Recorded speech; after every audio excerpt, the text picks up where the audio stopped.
Mau ke Kang teh nabrak kucing tapi kok laka ya? Ya cepetan Kang. Nunggu Kang.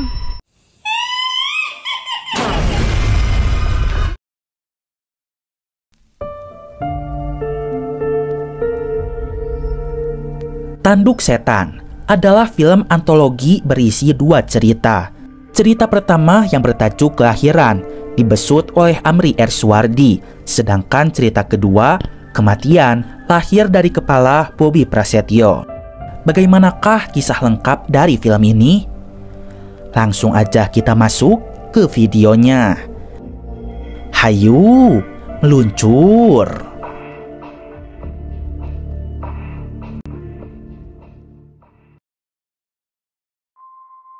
Film dimulai dengan menampilkan sebuah hadis. Sesungguhnya matahari terbit di antara dua tanduk setan dan tenggelam di antara dua tanduk setan pula. Hadis riwayat Abu Daud dan Muslim.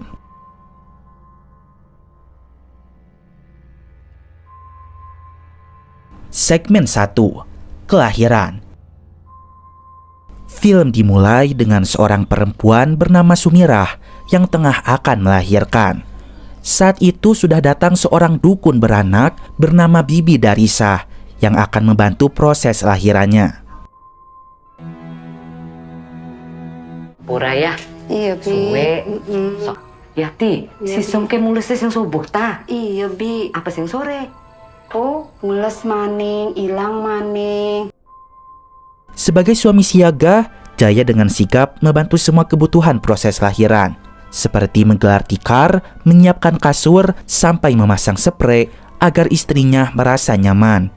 Kala itu ada seorang kucing masuk ke dalam rumah. Lalu Jaya segera mengusirnya. Sumirah segera berbaring di ruangan tengah. Jaya diminta oleh Yati, ibunya Sumirah atau mertuanya, agar menunggu di luar sampai anaknya lahir. Jai, sadanin di. Kindokan ini gimana? Oke, next kamu mulu gini. Bibi, punten Bi, akin dikit Bi. Enda nyering. Wes kana sira tonggoning jabu kan ko.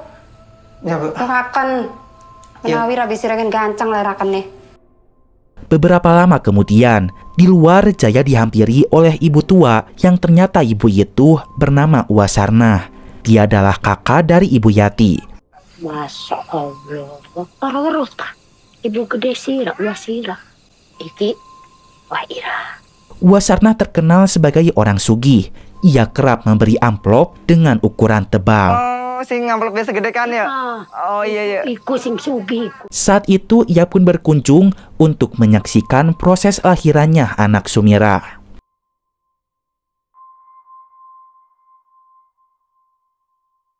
Beberapa jam kemudian, Jaya kedatangan dua sahabatnya yang berasal dari kota Serang. Mereka rela jauh-jauh datang ke Banten untuk melihat lahirnya anak Jaya. Sampai-sampai mereka izin tidak masuk kerja hari itu. Mas doang tapi durung lahir. Yuk, premen wis mules, wis lahir. Namun saat itu Sumirah pun belum melahirkan juga Slur. Assalamualaikum. Waalaikumsalam. Kemudian datang seorang warga yaitu Bibi Narti. Ia pun menanyakan kabar lahirnya anak Jaya. Sing kapan? Sing wingi, ya Bi. Lanang apa wadon? Aduh, durung lahir Bi.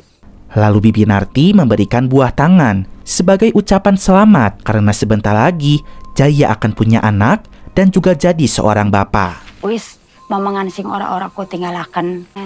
Sira arep dari bapak. Ya. Assalamualaikum. Waalaikumsalam. Lalu Jaya mempersilahkan dua temannya untuk duduk, sementara ia akan pergi ke belakang sebentar. Di saat itu teman-temannya pun berbisik. Ternyata Bapak Sumirah belum genap 40 hari meninggal. Mereka rasa Sumirah akan lebih bahagia jika menikah dengannya daripada dengan Jaya. Setelah itu mereka berhenti berbisik karena Jaya sudah datang. Kemudian Jaya menyuguhkan segelas es teh manis hangat. Jaya meminta maaf hanya bisa memberikan minuman sederhana karena ia harus menghemat untuk biaya lahiran anaknya. Wah, pelelur ngerepot tak. Aduh, dilema ya. Kedua temannya pun memaklumi hal itu. Apalagi Jaya harus bisa menabung untuk akikah anaknya. Anak lanang loro kan. Anak wadon siji wedhus kok. Jika nanti yang lahir anak perempuan, maka Jaya harus beli 1 ekor kambing. Sementara jika yang lahir anak laki-laki, maka Jaya harus beli 2 ekor kambing. Lalu Jaya bertanya, saat ini berapa harga 1 ekor wedhus? Teman-temannya menjawab, 1 ekor harganya 3 juta ke atas. Jaya pun cukup tercengang mendengar hal itu. Jaya pun ditawarkan teman-temannya untuk ikut bekerja bersama mereka menjadi buruh pabrik. Namun Jaya merasa pesimis karena badannya kecil, tidak cocok bekerja di pabrik. Temannya mengajak Jaya untuk mencoba terlebih dahulu daripada Jaya bekerja serabutan, membantu mertuanya menjual ayam bakar. Pokoknya Jaya harus punya pekerjaan tetap karena sekarang ia punya istri dan juga seorang anak. Yang mau nih si Jaya wong kuno marga milu magawe kelan kita ning pabrik. Kan kudu anak usaha tetep lur. Aja serabutan lah konan masude. Una anak rabi lur. Setelah lama mengobrol, ternyata Sumirah belum melahirkan juga. Mereka pun terus menunggu selur. Beberapa jam kemudian, malam semakin larut. Mereka pun info-info login ML lur. Pusreng di tengah malam memanglah waktu yang terbaik. Silahkan belakang minggir. Tetapi anehnya, setelah terhitung 100 kali defeat karena retri junglernya meleset serta blunder, anak Jaya pun tak kunjung lahir juga. Kan kita mah ya anak wong kuno ko ya kembar sira. Igaran kesuwe lahiran nih. Mereka pun curiga anak Jaya kembar karena lahirannya sangat lama. Di saat itu waktu hampir subuh, teman-teman Jaya pamit pulang karena besok mereka harus masuk kerja. Mereka pun pamit pulang dan memberikan doa-doa baik untuk kelahiran anak Jaya. Tidak terasa Jaya ketiduran di luar rumah. Jaya! Ia dibangunkan oleh ibu mertuanya. Jaya bertanya tentang kelahiran Sumirah, tapi ternyata belum lahir juga. Jaya pun disuruh sholat subuh, lalu menemani istrinya. Setelah selesai subuhan, Jaya duduk di samping istrinya. Ketika itu Sumirah meminta Jaya untuk mengelus-ngelus perutnya.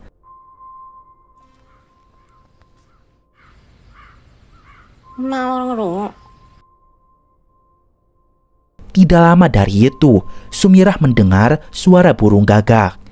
Dia bertanya kepada ibu tentang suara itu, tetapi sang ibu tidak mendengarnya selur.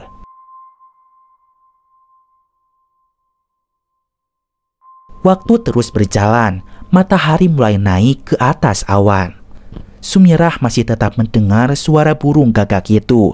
Dukun beranak yaitu Bibi Darisah mendengar suara burung itu juga. Kayak anak suara manuk gagak. Suara apa nong?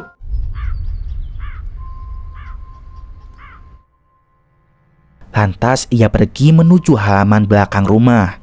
Di sana ia pun melihat sesuatu. Ternyata, menurut mitos, suara gagak dipercaya masyarakat sebagai pertanda buruk karena diyakini anak di dalam kandungan seseorang sudah diincar oleh makhluk gaib. Ini makan Jaya. Bismillah dikit, bismillah. Bidarisah segera berusaha mengeluarkan anak Sumirah agar tidak digondol oleh setan. Ia menyuruh Sumirah meminum air panas yang telah dibacakan jampi-jampi. Aduh, mules bi, aduh. Jaya karukuan kok, kamar mandi. Tak lama kemudian Sumirah merasakan kontraksi, pertanda segera melahirkan. Sira Jaya, kohorden ditutupi. Seng ruapet Jaya, gancang Jaya. Dik, gancang. Belakan pun apa tapi sing warnane peteng, gancang sir. Bidarisah meminta Bu Yati mengambil kain berwarna gelap. Sementara Jaya diminta menutup semua gorden, lalu tutup pintu kamar mandi dengan rapat-rapat. Setelah itu, Jaya diminta untuk menunggu di luar rumah.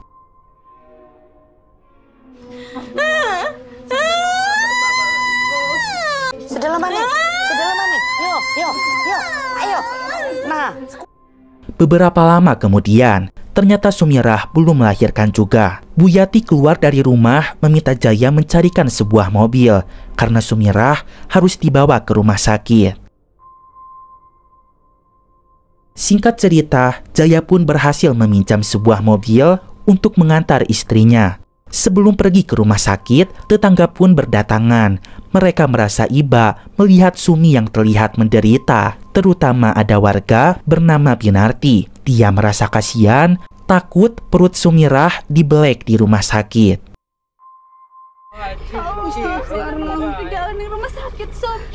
wis pada tenang kabeh Jaya, wis cepetan gancang. Apa nih sih Rekun Narti? Tidak lama dari itu, mereka pun berangkat.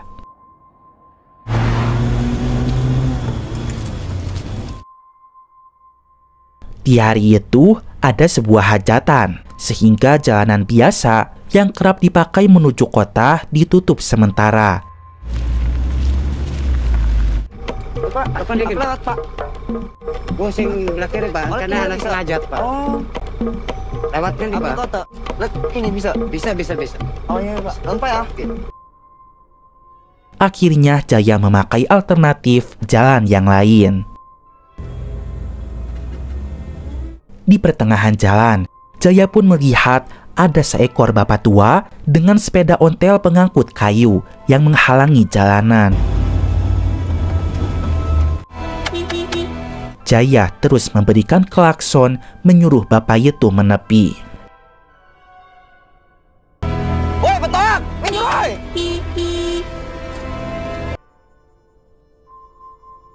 Setelah itu, Jaya pun sempat dihadang oleh banyak anjing selur. Jaya berusaha membuat anjing-anjing itu menepi dari tengah jalan.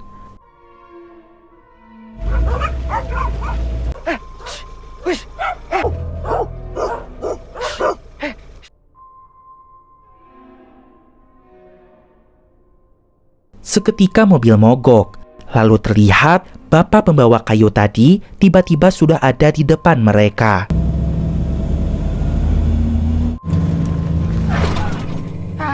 Mobil kepen maning sih.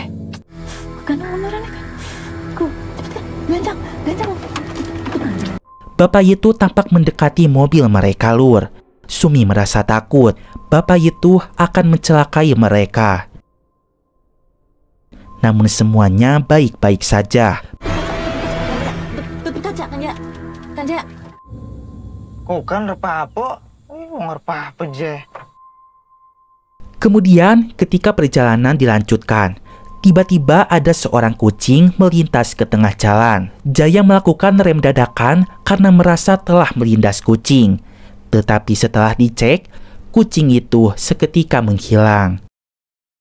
Bukan. Mau ke Kang Teh nabrak kucing tapi kok laka ya? Cepetan Kang. Mana Kang? Perut Sumirah semakin terasa sakit akibat rem dadakan tadi. Tiba-tiba ada sosok hantu memegang perut Sumirah. Lalu tiba-tiba perut Sumirah tidak merasakan sakit lagi.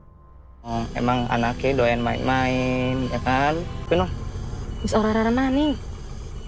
Setelah tenang, Jaya pun melanjutkan perjalanannya.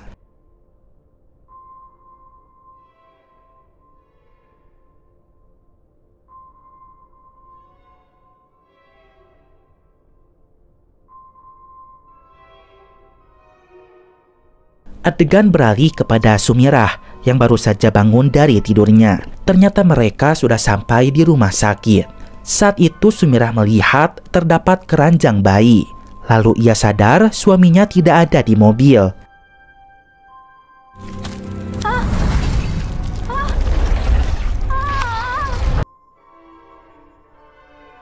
Tiba-tiba baju Sumirah berlumuran dengan darah.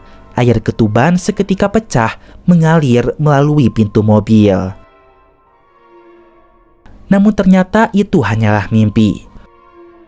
Sumirah merasa takut. Ia pun memiliki firasat buruk. Dan ia takut perutnya dibelek seperti perkataan Ibu Narti. Namun ia selalu ditenangkan oleh Jaya yang akan selalu ada di sampingnya.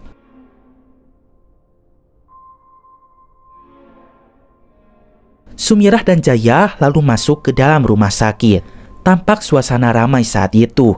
Banyak orang datang untuk berobat.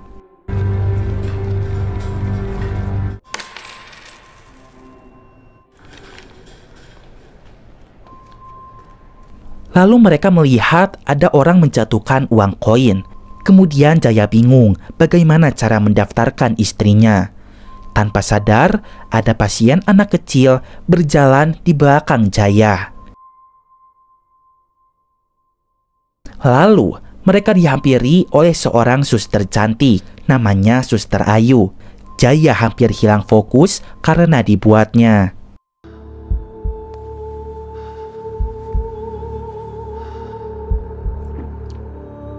Kang Jaya, celukiku.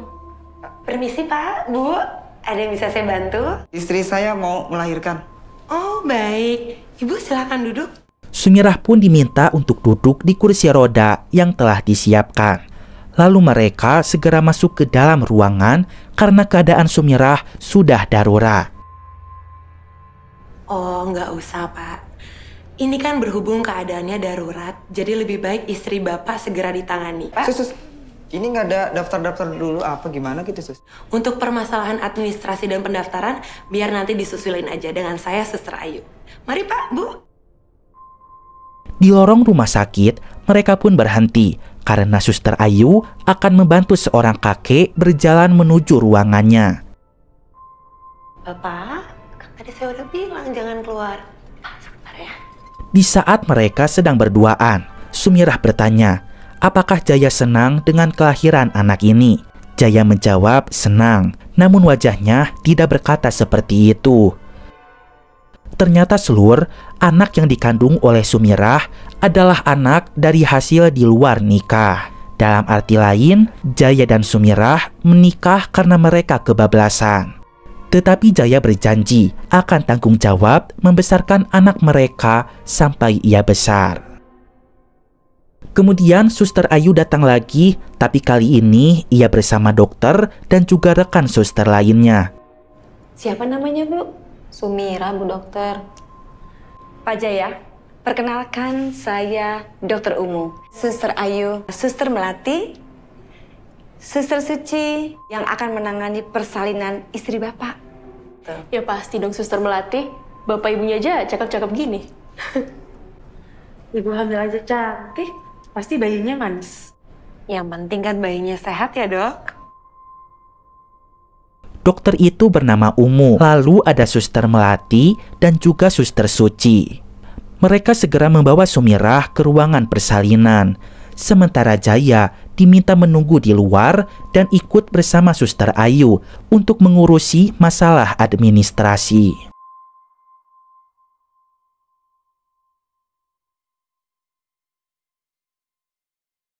Untuk melakukan pendaftaran istrinya, Jaya pun harus mengantri karena banyak orang saat itu. Ketika tengah menunggu, Jaya ingin memberikan kabar kepada mertuanya jika mereka sudah sampai di rumah sakit dan Sumirah sudah masuk ke dalam ruangan bersalin.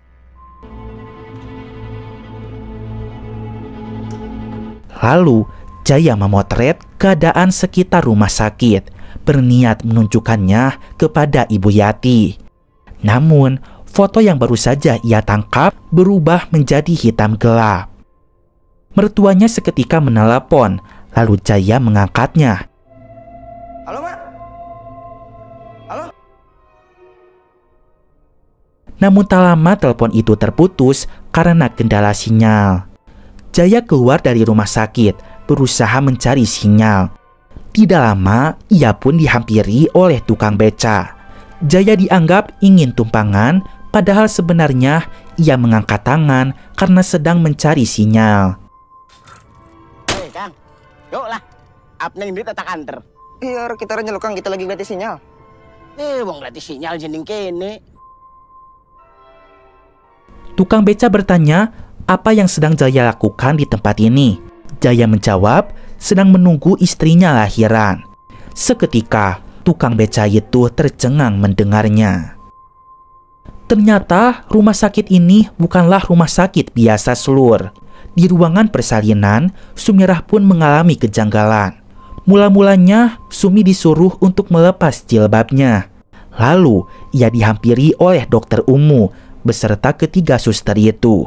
Mereka menatap Sumirah dengan menyeramkan. Saya haus. Sebentar ya, Bu. Silakan. Kenapa pada ngeliatin kayak gitu ya? Mereka berkata selama ini merekalah yang telah menjaga Sumirah serta bayinya. Dan sekarang mereka ingin mengambil bayi yang selama ini mereka jaga dengan baik. Kalau bukan karena kami, kamu dan bayimu ini sudah mati dari kemarin, Sumirah. Kami yang membuat kamu bisa kuat hingga sampai di sini. Jadi sekarang kami ingin mengambil apa yang sudah kami jaga. Tangan Dokter Umu lalu masuk ke dalam kemaluan Sumirah. Lalu rahimnya diremas-remas, berusaha menarik jabang bayi secara paksa. Sumirah merasa kesakitan, sampai-sampai ia mengeluarkan banyak darah.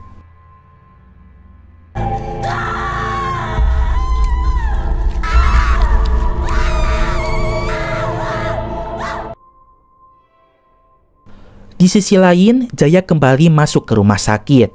Ia melihat keanehan di sana, di mana Jaya merasa seperti dejavu. Ia melihat kejadian yang telah terjadi, seperti koin terjatuh dan juga pasien anak kecil berdiri di belakangnya.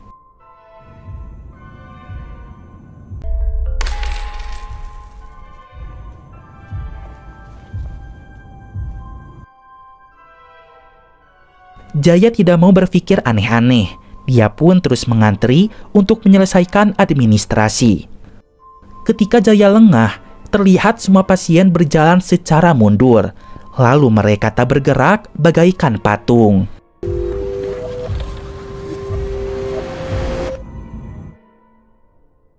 Saat Jaya menoleh ke belakang, seketika mereka semua bergerak seperti biasa kembali. Setelah ditunggu beberapa lama, orang di depan tak kunjung selesai. Karena penasaran, Jaya menghampiri mereka. Ternyata, pasien dan staf administrasi hanya diam saja selur, tidak melakukan apa-apa. Jaya sedikit emosi. Kala itu, dia pun berteriak jika istrinya akan melahirkan.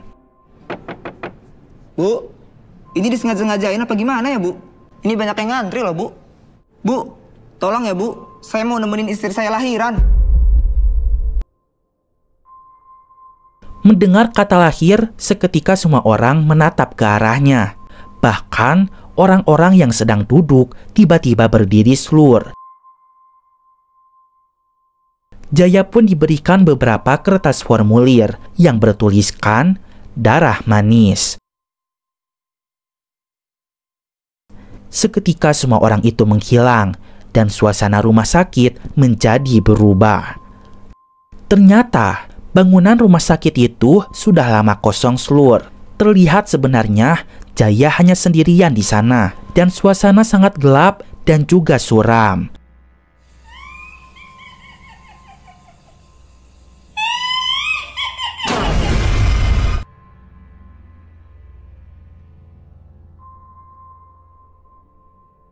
Setelah menyadari hal itu, Jaya seketika ingat dengan keadaan istrinya. Di sisi lain, Sumirah masih dikerumuni oleh para perawat setan. Mereka berusaha mengambil bayi di dalam kandungannya. Sumirah sangat kesakitan. Ia hanya bisa berteriak, memanggil-manggil suaminya. Pegang yang erat. Saya mau paksa keluar sekarang. Ibu kalau teriak-teriak kayak gitu malah makin sakit. Jaya segera menuju ruang persalinan. Ternyata ruangan itu kosong dan istrinya tidak ada di sana. Jaya melihat banyak akar-akar pohon dan seketika rumah sakit itu berubah menjadi hutan. Tentu Jaya tercengang akan hal itu. Ternyata selama ini dia ada di dalam hutan, bukan di rumah sakit selur.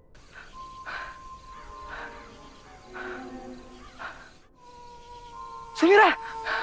Sementara itu, Sumirah baru sadarkan diri. Dia melihat rumah sakit kosong dan gelap gulita. Untungnya bayi dalam kandungannya masih ada Slur. Sumirah segera keluar dari ruangan persalinan, berusaha mencari suaminya Jaya. Ia terus berjalan walau terasa sangat menyakitkan.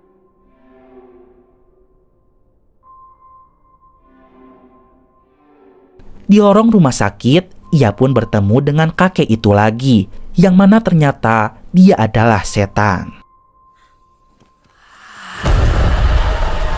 Sumirah terus melangkah, namun anehnya ia malah berkeliling di rumah sakit itu. Sumirah selalu keluar dari arah lorong yang berbeda. Ia tak kunjung menemukan jalan keluarnya. Lalu Sumirah melihat para dokter setan mulai menghampirinya untuk mengambil janin yang ada di dalam kandungannya. Di sisi lain, Jaya terus mencari istrinya. Ia pun diganggu oleh hantu bocah botak alias tuyul Slur. Kemudian Jaya seketika muntah-muntah. Sementara Sumirah yang sudah terkepung masih berusaha berlari agar tidak tertangkap oleh para dokter setan. Ia pun terus berlari hingga akhirnya ia berada di tengah hutan. Jaya terus mencari istrinya. Hingga akhirnya ia melihat Sumirah berada di atas pohon. Jaya berusaha memanjat, tetapi pohon itu sangatlah tinggi. Ketika Jaya putus asa, tiba-tiba Sumirah sudah ada di belakangnya, namun dalam keadaan tidak sadarkan diri. Jaya segera menggendong sang istri, lalu bergegas keluar dari hutan itu. Tiba-tiba mereka dihadang oleh ular besar.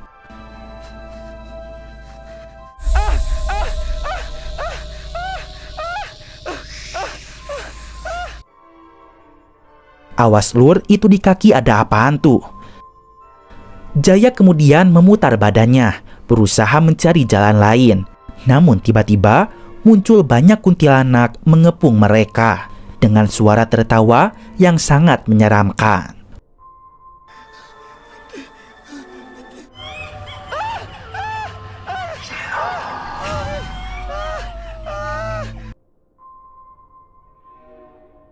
Para setan meminta Jaya meninggalkan istri serta anaknya di dalam hutan ini. Dengan begitu, Jaya dapat keluar dari tempat ini secara hidup-hidup. Para setan pun mengetahui jika Jaya tidak menginginkan anak haramnya. Maka, setan siap mengambil anak itu jika Jaya tidak menginginkannya. Jaya pun tidak mendengar bisikan para setan itu. Ia terus membaca zikir, mengingat kepada Yang Maha Kuasa. Lalu, Jaya melihat ada sosok bapaknya dari kejauhan. Ketika dihampiri, tiba-tiba muncul cahaya dari arah samping. Ternyata itu cahaya mobil yang hampir menabrak mereka berdua. Karena saat itu, Jaya sudah ada di tengah jalanan dan berhasil membawa istrinya keluar dari hutan. Jaya melihat keramaian dari kejauhan. Ternyata itu Ibu Yati, dukun beranak, Ibu Narti, serta warga yang lain. Mereka tampak histeris melihat mobil Jaya terparkir di depan hutan. Jaya pun berteriak meminta pertolongan.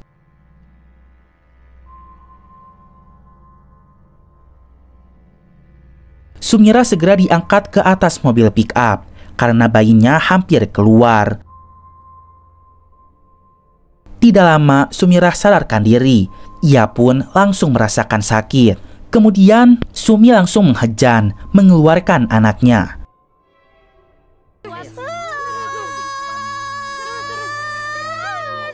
Tidak lama kemudian, akhirnya Sumirah pun selesai lahiran. Tetapi, dukun beranak sangat terkejut melihat anak Sumirah ternyata sudah tidak ada. Berarti Slur, anak Sumirah, telah diambil oleh para setan di dalam hutan.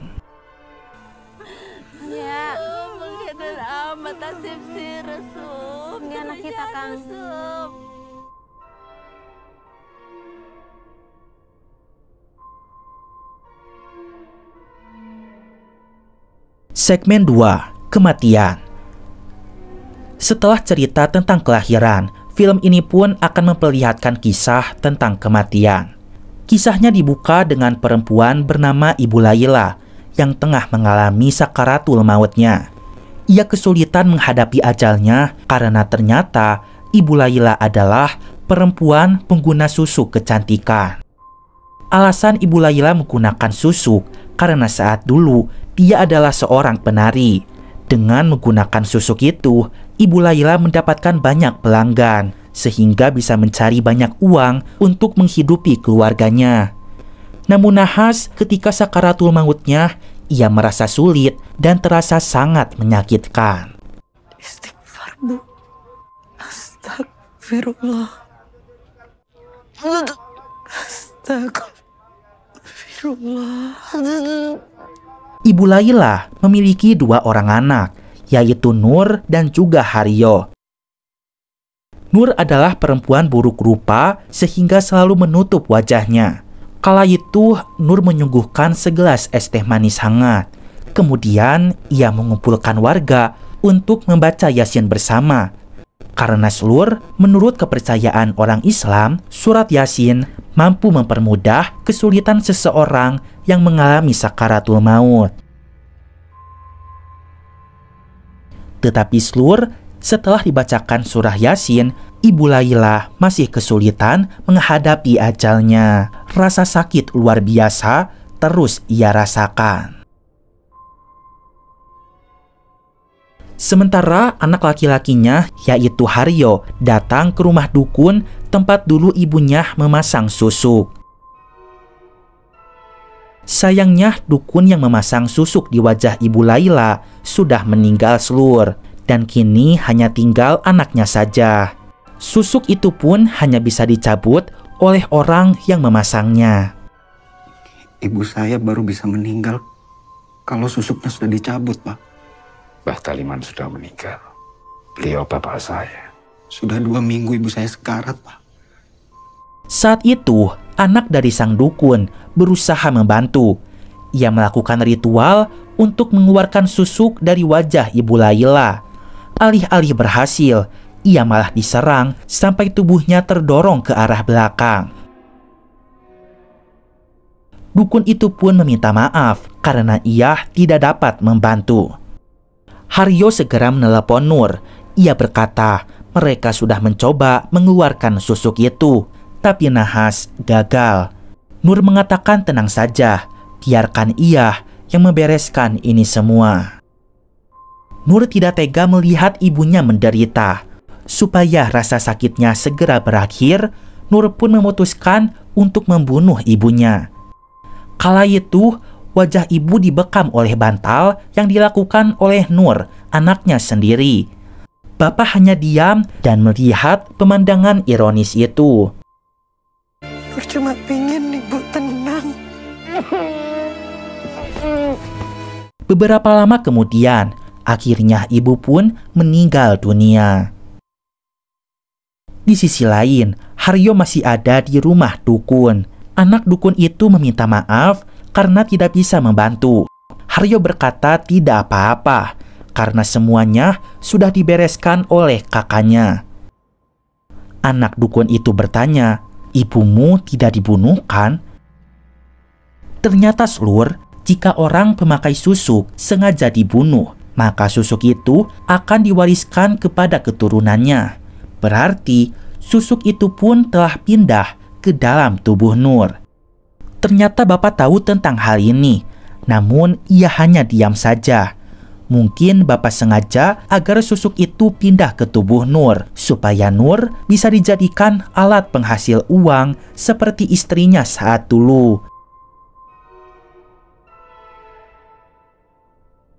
Nur kemudian datang menghampiri bapak-bapak yang tengah membaca Yasin. Ia berkata, jika ibunya sudah meninggal dengan tenang.